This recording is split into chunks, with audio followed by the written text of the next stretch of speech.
മാധ്യമങ്ങൾക്ക് മുന്നിൽ പൊട്ടിക്കരഞ്ഞ കണ്ണൂർ ഡെന്റൽ കോളേജിൽ ദുരൂഹ സാഹചര്യത്തിൽ മരിച്ച നിതിൻ രാജിന്റെ അമ്മ. ഇതുവരെയും മകന് നീതി ലഭിച്ചിട്ടില്ലെന്നാണ് കുടുംബത്തിന്റെ നിലപാട്. സുപ്രീം കോടതിയിലും ജാമ്യം നിഷേധിച്ച ഡോക്ടർ റാമിനെ പിടികൂടാതെ അന്വേഷണം അട്ടിമറിക്കുകയാണ് പോലീസെന്നും കുടുംബം ആരോപിക്കുന്നു. മുഖ്യമന്ത്രിയെ നേരിൽ കണ്ട ശേഷമാണ് പ്രതികരണം.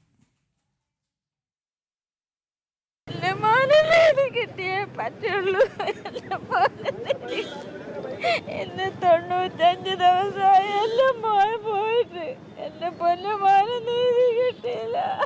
കിട്ടിയേ പറ്റൂ.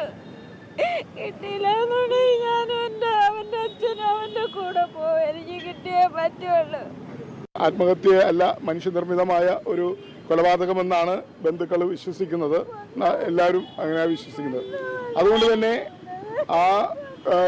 ആ മരണവുമായി ബന്ധപ്പെട്ട് ഒരുപാട് സമരങ്ങളും പ്രക്ഷോഭം നടത്തി. അതിന്മേലൊരു ആക്ഷൻ കൗൺസിൽ ഉണ്ടായി. അതിൻ്റെ ചെയർമാൻ ശ്രീ സണ്ണി കവിക്കാടും അതുപോലെ തന്നെ ശ്രീ കെ സുരേഷുമാണ്. അവരോടൊപ്പം ഇന്ന് നിതിൻ രാജിൻ്റെ മാതാപിതാക്കൾ ബഹുമാനപ്പെട്ട മുഖ്യമന്ത്രിയെയും ആഭ്യന്തരമന്ത്രിയെയും കാണുവാൻ സെക്രട്ടറിയിലെത്തി.